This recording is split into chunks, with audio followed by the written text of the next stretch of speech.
É o segundo bloco aqui ao vivo na TV Master do programa Saúde Master, edição de número 74.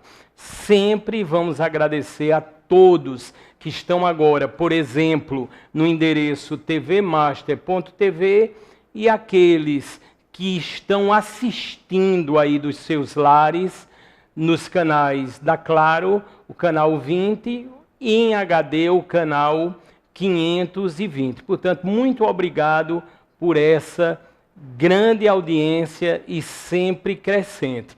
Está aí o código QR, é só apontar a câmera do seu celular, já estão habituados. A sua pergunta, a sua dúvida vai vir aqui para os nossos dispositivos e, de repente, nós iremos fazer uma pergunta da sua dúvida ao nosso entrevistado. Como chegam sempre, e a gente avisa dos programas com uma certa antecedência, tem chegado muitas perguntas, nós temos sempre aquele cuidado de repassar tudo para os doutores, os profissionais da área de saúde que estão aqui presentes na bancada que salva vidas. E falando em salvar vidas, eu já tenho aqui o meu segundo entrevistado, é o doutor Alessio Barcelos. Ele é neurocirurgião e especialista na cirurgia da coluna vertebral. Doutor Alessio, muito obrigado. É a primeira vez, é uma estreia aqui no programa Saúde Master. Olá, eu que agradeço a presença e o convite e espero poder esclarecer bastante as dúvidas, acho que vai ser bastante produtivo. Doutor, o currículo do senhor é algo maravilhoso, é lógico. Quando eu entrei lá no site, doutor, até tem o currículo de forma sintética, resumido. É lógico, se fôssemos ler aqui todo o currículo do doutor, um bom tempo do programa seria ocupado. Aí eu vou fazer, doutor, uma síntese que eu julgo importante. Vamos lá. Aqui diz, obviamente, que o doutor Alessio Barcelos é neurocirurgião, especialista em cirurgia da coluna vertebral, tem graduação em medicina pela Universidade Estadual Paulista, a Unesp, que é uma universidade, né, doutor, muito conceituada. Diz aqui que o senhor tem residência em neurocirurgia pelo Hospital do Servidor Público do Estado de São Paulo. O senhor é paraibano, doutor? Eu sou mineiro. Mineiro, né? Sou mineiro, mas eu fiz faculdade em São Paulo e residência lá, e após concluir a minha formação que eu vim para João Pessoa. Ótimo. Continuando, o doutor tem o título de especialista em neurocirurgia pela Sociedade Brasileira de Neurocirurgia e pela Associação Médica Brasileira. Logicamente, doutor, são institutos importantes, necessários, que balizam, que credenciam os médicos nessa área. Não é isso, doutor? Com certeza. A Sociedade Brasileira de Neurocirurgia é bastante atuante e busca garantir a qualidade da formação dos profissionais. Então, isso é um referencial de qualidade dos serviços que tem essa bandeira, ou essa acreditação aí da SBN. O doutor Alessio também é membro efetivo da Sociedade Brasileira de Coluna, tem mestrado e doutorado em Ciências da Saúde, na área também da coluna, e eu vejo aqui que o senhor é o sócio fundador do Ineuro. É isso, doutor? Isso. O Ineuro é a nossa empresa privada, né, e que hoje nós temos a nossa clínica, que é o Instituto de Neurocirurgia e Cirurgia da Coluna. Então, foi fundado há 10 anos, e hoje nós contamos com 6 colegas na clínica que compõem lá o nosso corpo clínico. Doutor, assim, o senhor está de parabéns, é lógico, é um acúmulo muito grande de informação, e essa informação que na outra ponta salvam vidas. Doutor, o senhor teve uma passagem também, ou algumas passagens, pelos Estados Unidos. Eu queria que o senhor falasse um pouco. Durante a residência, né, eu tive estágios lá, e após eu já ter chegado a João Pessoa, em 2012 eu passei um período na Cleveland Clinic, e que foi um estágio até curto, mas que serviu para vivenciar as práticas de tratamento das doenças de coluna no serviço de referência, que é chefiado pelo Dr. Benzel, que é um dos neurocirurgiões mais respeitados nessa área no mundo. Doutor, o senhor acabou de me dizer aqui nos bastidores, tem um cargo além de tudo que o senhor está ocupando no momento, não é isso, doutor? Atualmente, eu tenho muito interesse pela parte científica, né? Então fiz o mestrado, doutorado, e com isso a gente vai se envolvendo com pessoas que a gente sempre tem bastante a aprender e procura contribuir. Então, atualmente, eu sou o secretário do Departamento de Coluna da Sociedade Brasileira de Neurocirurgia. Doutor Alessio Barcelos, vamos começar. O primeiro tópico, doutor, que eu acho que é muito incidente, creio, o senhor vai falar com todo o balizamento, que com o advento da pandemia complicou tudo ainda mais, são as dores. As dores que chamamos lombares, dores nas costas. Doutor, não falta dor nesse momento. E aí, doutor? A dor nas costas, né, ou lombalgia, já é um dos sintomas mais prevalentes da medicina, né? Ao longo da vida, estima-se que 70% a 80% das pessoas vão ter dor nas costas em algum momento da vida. E, com certeza, momentos como sedentarismo, obesidade, e que nesse ano passado, e que infelizmente nós ainda estamos nesse período de pandemia, se agravaram esses problemas, principalmente por esses dois fatores. Então, realmente, dificilmente alguém vai passar a vida sem ter um problema de dor nas costas.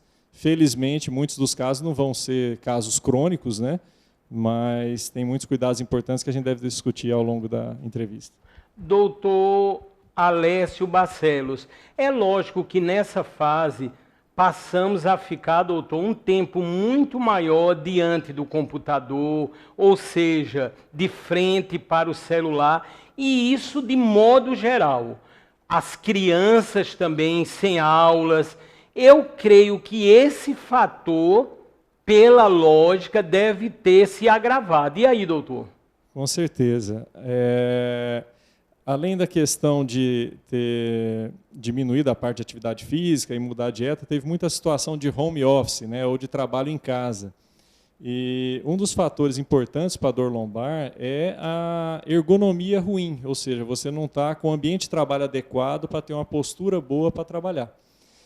Outro fator que veio agravar esse sintoma de dor nas costas foi o uso excessivo do celular para trabalho. Então, o celular, é lógico, veio para ajudar, e ajuda todos nós, né, desde atividades cotidianas e trabalho, mas para uso mais prolongado, o uso do computador e com cadeiras, mesas em alturas adequadas, proporciona uma ergonomia melhor. E com a pandemia, essas situações, acabou que houve uma bagunça na vida de todo mundo, e nem todos tiveram essa adequação para poder prevenir essas dores e ter um cuidado maior com a postura.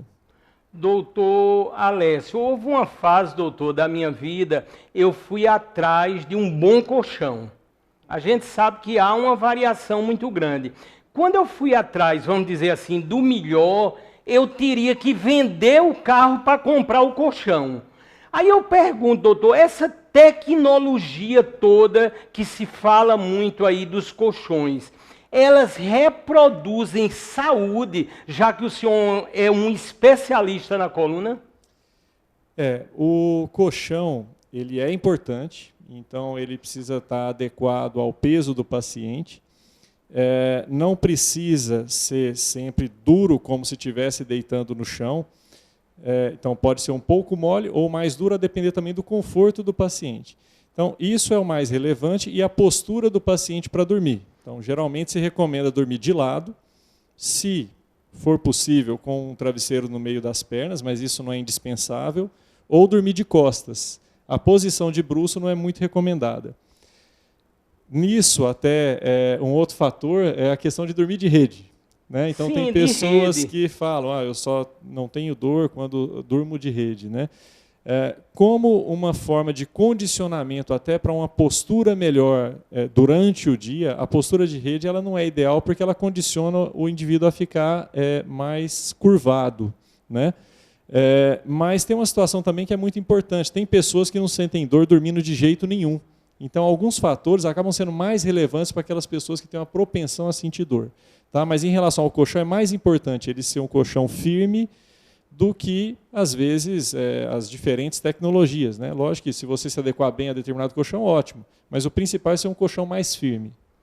Doutor, no campo também ainda das dores, a gente tem falado e está todo mundo observando, nunca se vendeu tanto medicamento. Eu me refiro também aos medicamentos manipulados.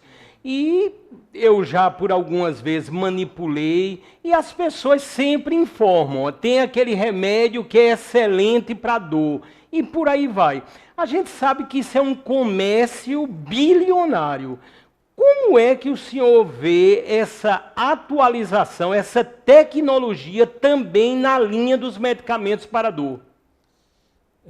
Os medicamentos, eles têm a sua importância, lógico que tem que ver cada caso, o momento, se é uma dor mais aguda, se é uma dor mais crônica, existem diferentes tipos de medicamento que podem ajudar. A questão de ser manipulado ou não, pessoalmente eu não uso muito manipulados, mas isso é uma questão pessoal. Mas o cuidado que tem que ter é se todos aqueles medicamentos que estão na fórmula, eles são realmente importantes durante todo aquele período em que ele está sendo tomado. Né? Por um lado, às vezes é muito prático no início, mas tem que estar sempre acompanhando com o médico o momento da importância de cada medicamento.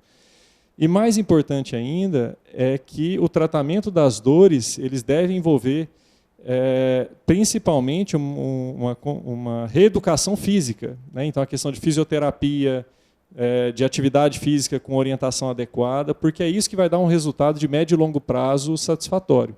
Então, para a maioria das dores, o uso de medicamento, ou para as dores agudas, né, é um uso por curtos períodos, e a reabilitação física com fisioterapia, readequação de peso, orientações sobre ergonomia, vai ter um impacto maior no tratamento da doença do que o uso prolongado de medicamentos.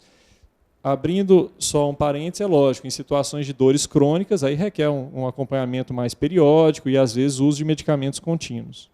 Doutor Alessio Barcelos, quando a gente fala das hérnias, né, a hérnia de disco, como se encontra o tratamento? Em que momento, porventura, seria uma situação de indicação cirúrgica? As hérnias de disco, elas, primeiro, são muito conhecidas e muito temidas, né? Todo mundo quer saber e tem medo da hérnia de disco.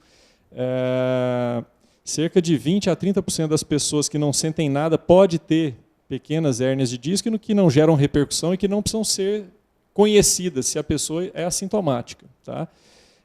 Em relação ao tratamento, e um termo que a gente usa muito na medicina, é a história natural. Né? Que é o quê? Quando a pessoa tem a doença, como é que geralmente essa doença evolui? Então, a história natural da hérnia de disco geralmente é bastante favorável. Tá? Ou seja, a pessoa tem uma crise, muitas vezes é uma dor insuportável, tipicamente é uma dor que inicia na região lombar e aí começa a fisgar no glúteo e irradia para a perna, passando do joelho para baixo. Então, muitas vezes, uma dor correndo o trajeto daquele nervo que está comprimido na coluna. Na fase aguda, são dores muitas vezes excruciantes, necessita de medicamento, de fisioterapia, repouso, mas por volta de 2, 4, 6 semanas, cerca de 60% a 70% dos pacientes já ou não tem dor ou tem uma dor já bem mais leve. Mas é muito importante ter um acompanhamento de perto e do especialista e do fisioterapeuta e educador físico, porque até 20% a 30% desses pacientes, mesmo depois de um ano, pode queixar de dor lombar ou dor na perna, que ainda incomode ou atrapalha a vida de alguma forma. Mas, retomando a sua pergunta, o tratamento geralmente é conservador. Quando vai ser cirúrgico? Ou quando a dor é muito forte, que a gente fala excruciante, que não está respondendo bem aos medicamentos, então o paciente não resiste à dor. Então, ele não consegue passar por aquele período de um mês e meio, que seria um período habitual de acalmar os sintomas, ou quando gera alguma fraqueza muscular importante, sendo que em algumas situações pode prejudicar até o funcionamento da bexiga e de controle para evacuação. Então, a cirurgia, mas o que é mais frequente da indicação cirúrgica são dores refratárias e que duram mais do que um mês e meio, 2 meses. Doutor Alessio, eu entrevistei aqui na semana passada o diretor-geral do Hospital de Trauma. Nós observamos, até na minha pesquisa, nos relatórios do Hospital de Trauma, que é imenso, a partir da pandemia, o número de quedas e, logicamente, também os acidentes de moto. Como é que o senhor vê esse tipo de trauma? Em que avançamos nesse atendimento de emergência? Realmente, os traumas da coluna, eles são muito frequentes e o acidente de moto, o acidente motociclístico, muitas vezes gera fraturas graves. Então, isso é um problema de saúde pública, envolve a questão de respeito à lei de trânsito, de realmente habilitação dos motociclistas, porque o ideal seria a prevenção. Em relação ao tratamento em si, o tratamento ele depende muito da gravidade da lesão. E, logicamente, a gravidade da lesão depende muito da energia ou da força do trauma, né? Então, um acidente de carro, um acidente de moto, uma queda de alturas maiores, né? Pensando aí 5, 6, 10 metros, então pode gerar fraturas graves. O importante, quando o paciente tem uma fratura da coluna que causa alguma compressão nos nervos ou na medula, isso pode gerar, então, fraqueza nas pernas. E, dentro dessa situação, o paciente, lógico, ele tem que ter um cuidado inicial, né, que é o cuidado dado pelo SAMU, que já tem um treinamento específico de resgate, para poder evitar uma piora da lesão. E o paciente, estando em repouso, fazer a cirurgia o quanto antes, dentro das condições técnicas necessárias. Infelizmente, para pacientes com lesões medulares completas, paciente que perde completamente a força, infelizmente, as expectativas de voltar a ter uma força funcional e voltar a deambular, a expectativa ainda é pequena, a ciência tem trabalhado muito nisso, mas os resultados ainda são pequenos. Para paciente com lesões parciais, as expectativas são boas. Tá? Muitas vezes o paciente apresenta melhoras. Doutor Alessio, tem uma pergunta aqui, eu vou sintetizar, mas é mais ou menos o seguinte, ele não quer que eu revele o nome, obviamente não vou revelar. Ele disse que já tem mais de 70 anos, mas ele está notando, doutor, que a cada ano que passa ele está envergando mais. Tem jeito isso, doutor? Ou é um mal que vamos passar na velhice? E aí, doutor? A questão do paciente falar que estou perdendo altura, né? Tem 2 fatores, né? Um fator é que a idade é cifotizante. O que é ser cifotizante? A gente tende a ficar mais curvado para frente ao longo da idade. E não é só uma questão de querer manter uma postura boa. O desgaste da coluna ele predispõe a uma cifotização, a ficar mais dobrado. Isso é um fator de perda de altura. O outro fator que tem que ser dado bastante atenção, especialmente em mulheres, é a questão da osteoporose. Então, principalmente após a menopausa e principalmente mulheres após os 60 anos, elas têm riscos de fraturas osteoporóticas e, lógico, que essas fraturas muitas vezes podem não causar dores tão acentuadas, a pessoa nem perceber ou ter a percepção que está acontecendo isso, e aos poucos vai ficando mais curvada e com menos altura.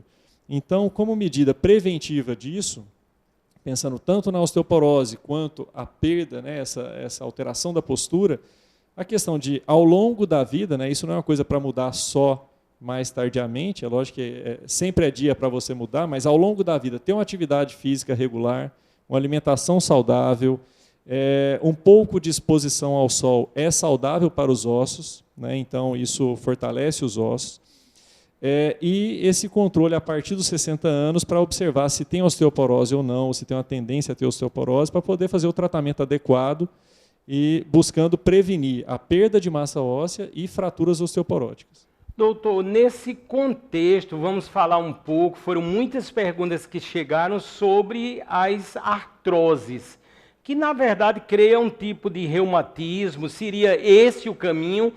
Como é que a medicina vê hoje? como está a evolução para esses tratamentos? É importante a gente fazer um paralelo. Eu sempre digo assim, o cabelo branco não é doença e algum desgaste da coluna ele também não é doença. É esperado que ao longo da vida a gente sofra alterações nos órgãos. Então, o que é a artrose? A artrose ela é um desgaste das articulações, que são os encaixes entre os ossos, entre as vértebras, certo? Nesse caso que a gente está conversando aqui. Então, a questão de manter um peso adequado, fazer atividade física regular, tudo isso ajuda. Entretanto, tem uma questão fundamental, tem as doenças degenerativas, que são essas de desgaste da coluna, elas têm uma forte interferência da genética. Então, tem pessoas que têm uma propensão maior a ter um desgaste mais acentuado do que o normal, e assim começar a ter sintomas, né, que os mais frequentes são algumas dores e compressões de nervos. Tá? Mas é difícil, não existe um remédio, na verdade, para dizer que vai prevenir a artrose da coluna. O que você deve cuidar é da saúde da coluna como? Um peso adequado, atividade física regular. É importante fazer o paralelo que o fortalecimento muscular protege as articulações.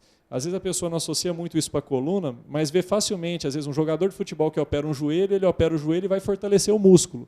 Então, por quê? Porque o músculo ele é importante para a estabilização da articulação. Então, na coluna, a atividade física regular é importante para proteger a saúde da coluna. Doutor Alessio Barcelos, a gente escuta muito, doutor, a uma certa idade, e estão chegando também informações desse tipo. Por exemplo, a pessoa já tem mais de 70 ou mais de 80 e houve aquele desgaste, está sentindo dor. E muitas vezes eu acho que já se criou quase uma norma informativa que com uma certa idade não seria mais ideal operar. As pessoas praticamente já têm isso quase como uma regra. Qual é a visão do senhor? Porque é um pouco estranho a gente pensar que numa certa idade não se deve operar. Por que se criou isso? Realmente é um tabu? Qual a opinião do senhor? É uma excelente pergunta. Porque, lógico, com o avanço da medicina, a expectativa de vida aumentou. E as doenças osteoarticulares, a artrose, ela não diminuiu, na verdade, ela acaba aumentando, né, ao longo do tempo. Então, a situação se deve operar ou não um paciente de 70 ou 80 anos. Fazendo um paralelo, mesmo se for um paciente de 30 ou 40 anos, você tem que ver se ele precisa da cirurgia. Essa é a primeira coisa. Por que está indicando a cirurgia? Então, geralmente, a indicação ela vem de uma dor em que o paciente está sofrendo, perdendo qualidade de vida e que os tratamentos conservadores não foram eficientes. Então,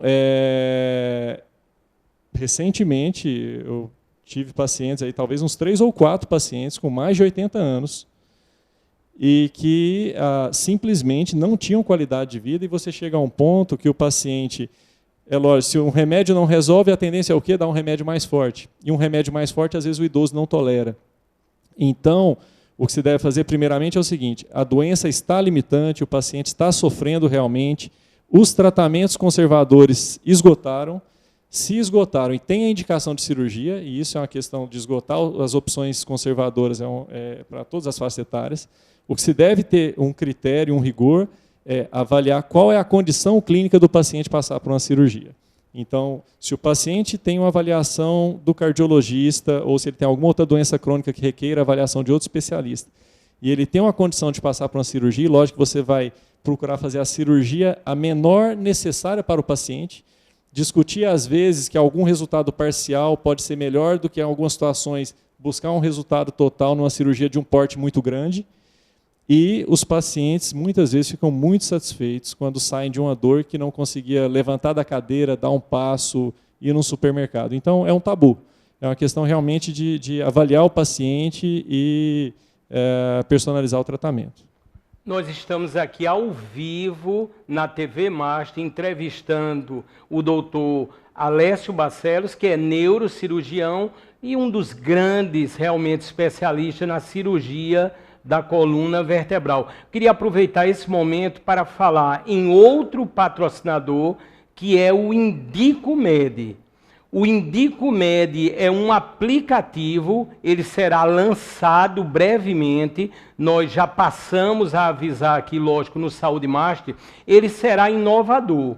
Ele estará disponível nas 2 lojas, evidentemente, de forma gratuita e com inúmeros recursos para que se possa encontrar, por exemplo, o médico ou qualquer especialidade. Isso tudo na palma da mão. Lógico, desde o ano passado, eu venho por algumas vezes aqui no Saúde Master falando do aplicativo IndicoMed, porque tivemos todo aquele esmero necessário em registrar a marca, ou seja, está tudo sendo feito com muito conhecimento, com muito cuidado, porque quando a gente fala de saúde, a gente está falando de vida, portanto, esse grau de responsabilidade, ele é totalmente necessário. Eu tenho, creio, outras imagens aí que o Gil, são os ícones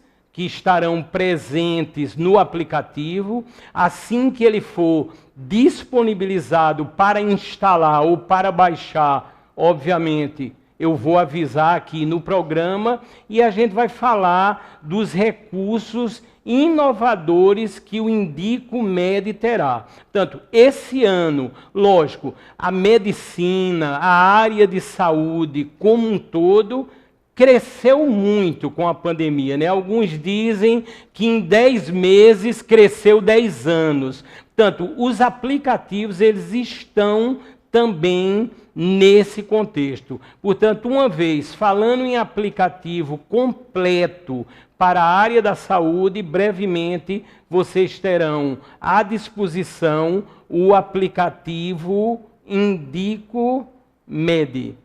Doutor, a gente sempre fala muito na tecnologia robótica. E aqui temos evidenciado vários profissionais, até a título internacional, já tiveram aqui na bancada. Essa semana, mais precisamente, a gente viu algumas ações de robô ligadas aos ossos. Qual é a ótica do senhor? Em que ponto realmente o robô irá fazer uma diferença nas cirurgias da coluna, por exemplo? E aí, doutor? Sim, a cirurgia robótica na coluna, ela não é tão antiga e no Brasil ainda é incipiente. No que consiste? É uma tecnologia que envolve uma neuronavegação, ou seja, são exames que te permitem identificar pontos na anatomia da coluna para poder direcionar colocação de implantes, principalmente, né, que são os parafusos. Isso, a tendência de integrar na prática médica depende primeiro de uma disponibilização e de um custo mais acessível. Mas ainda assim, eu vejo uma aplicação maior pensando para casos mais complexos. O desenvolvimento técnico cirúrgico do médico, ele essencialmente para um cirurgião, quando você pensa que o cirurgião vai operar, ele precisa entender o quê? A anatomia e a doença e saber se localizar naquele cenário. Então, isso nunca vai ser obsoleto. A tecnologia ela vem somar para você melhorar o seu desempenho, eu vejo assim, nos casos mais complexos. Pois não. Eu tive uma experiência de um treinamento em que, em Dallas, né, e que a gente teve a oportunidade de usar esse equipamento. E é muito interessante, eu acredito que é desejável que ao longo do tempo se torne mais corriqueiro, porque tem que ter aquela rotina. Um uso muito eventual, ele acaba sendo pouco prático no cenário de um centro cirúrgico. Mas na medida em que for incorporada a tecnologia e for mais acessível, mais disponível, eu acho sim que vai ser utilizado para os casos em que houver necessidade. E agora, doutor, já sabemos, né, das quebras de patentes em relação aos robôs. Eu creio que isso naturalmente vai se adequando a título de preço e de treinamento também. Eu acho que assim, o robô ainda será muito importante aí no auxílio, logicamente, aos grandes profissionais como o senhor. Eu acredito, pensando em tecnologia, vou falar num termo mais amplo, as tecnologias elas têm uma curva de uso e que, em geral, elas têm uma tendência a ter um boom inicial, em que se usa para tudo, depois se vê para que não serve e depois se descobre para que realmente serve.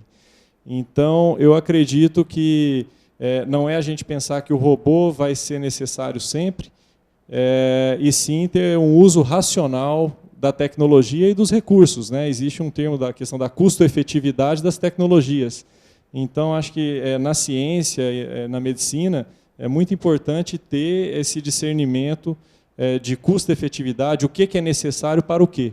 E quando tiver a disponibilidade do robô, eu acho que vai ser muito importante para os casos necessários. Eu não acho que ele vai ocupar o cenário de centro cirúrgico para a maioria dos casos, mas para os casos necessários, com certeza, vai ser importante.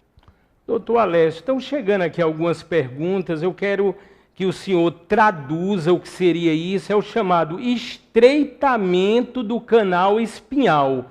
Quando isso ocorre, isso é muito comum? Nesse tema que nós estamos discutindo, de doença degenerativa, né, que são, o que é o desgaste das articulações, discos, espessamento do osso, que é a artrose que a gente falou. Então, assim, o espessamento de ligamento, abaulamento de disco, associado à artrose, tudo isso, quando se projeta para o interior do canal vertebral, que é onde passam os nervos, isso pode gerar compressão desses nervos e causar sintomas, né? O sintoma mais típico é o formigamento, quando a pessoa fica de pé por muito tempo ou quando vai caminhar e começa a sentir um formigamento nas pernas, que sente necessidade de sentar para poder descansar e que muitas vezes melhora quando flexiona o tronco, porque é uma postura que aumenta o tamanho do canal vertebral. Então é uma doença frequente, mas a partir dos 60, 70 anos, e que, às vezes, os sintomas não melhoram só com medicamentos, algumas vezes é motivo de cirurgia mesmo. Doutor Alessio Barcelos, no âmbito agora, estão chegando colocações aqui dos medicamentos. É muito comum, muitas vezes, se vai a um médico ou aqueles que procuram na internet, dizer esse medicamento ele é bom porque vai aumentar o cálcio, vai reforçar os ossos. Como estão os medicamentos nesse sentido? Realmente há essa efetividade? Então, nesse tema de reforçar os ossos, a gente está pensando principalmente na questão da osteoporose, né? Então, não há indicação de tomar reforço de cálcio se a pessoa não tem um diagnóstico de perda de massa óssea, de osteoporose. Então, a questão da vitamina D é importante ver se está em níveis adequados, embora tenha tido relatos médicos, né, de, às vezes, excesso de uso também de vitamina D sem muito critério, e isso muitas vezes por automedicação até. Então, é importante, pensando na saúde dos ossos, ter uma alimentação rica em cálcio, a questão de suplementação para a pessoa que realmente não ingere nada de cálcio é importante, às vezes o nutricionista, e observar e ver se vai ter alguma suplementação ou alimentar ou através de vitaminas. E o principal do tratamento, pensando na questão de... Porque a perda da massa óssea, a partir dos 25, 30 anos, nós começamos a perder massa óssea. Só que perde numa velocidade curta, numa velocidade pequena. A mulher, após a menopausa, nos primeiros 5 anos, tem um período de alto risco de perda acelerada de massa óssea e de entrar num quadro de osteoporose realmente, então é um período importante. E aí, então, tudo isso precisa ser acompanhado e o paciente tem osteoporose e vai precisar de suplementação, muitas vezes de vitamina D, cálcio e alguns medicamentos próprios para a osteoporose. Mas nada para tomar remédios de tratamento de osteoporose mesmo, sendo que o osso está bom, aí não tem indicação. Doutor Alessio Barcelos, doutor, a vitamina D que o senhor tocou no assunto, eu acho que nunca foi na história, pelo menos do Brasil, tão consumida, né? Eu tenho comprado, né, e várias, eu acho que milhares de pessoas têm comprado no Brasil. Eu vi uma live, vou só tocar nesse assunto, eu não gosto muito de tocar em política, como eu digo, doutor, o programa aqui nem é pela direita, nem é pela esquerda, é pela vida e pela ciência. Mas o que ocorre? Eu vi o presidente de uma live dizendo que praticamente zerou o imposto ligado com a vitamina D. Aí essa semana entro numa farmácia e peço lá a vitamina D. A menina olha e diz, é 140. Doutor, ela diz com tanta naturalidade, 140. Doutor, é uma loucura os preços também dos medicamentos. Como é que o senhor está vendo essa história toda? Essa é uma questão social, né? Eu não saberia te pontuar exatamente esse valor, está adequado, não está adequado, mas o que é importante no manejo com o paciente, na conversa, é justamente ver, primeiro, a necessidade do remédio, ver a questão de interações medicamentosas, se realmente aquele conjunto de medicamentos é bom, se um interage de maneira desfavorável com o outro, para evitar, às vezes, o uso desnecessário, né? Então, um primeiro gasto, que quando o paciente pode e compra um remédio caro e resolve, às vezes ele fica feliz porque resolveu. Pior é ficar tomando remédio caro sem necessidade. Mas eu acredito que realmente tem que ter, lógico, medicamentos de qualidade com preços mais acessíveis. O natural é o quê? Remédios mais novos, mais recém-lançados e que não tiveram quebra de patente ser mais caros. E ao longo do tempo isso ir barateando e ficando mais acessível.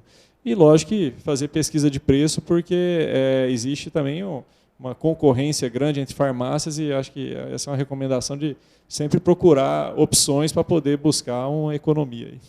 Doutor Alessio Barcelos, nós chegamos praticamente no final dessa edição de número 74 do programa Saúde Master e sempre nesse final a gente deixa aí as palavras sempre sábias e de muita experiência para que o senhor possa dar uma mensagem de esperança nesse momento tão delicado, né, que estamos vivenciando. Até aproveitando, qual a opinião do senhor também sobre as vacinas? Qual é a ótica do senhor como grande médico que é?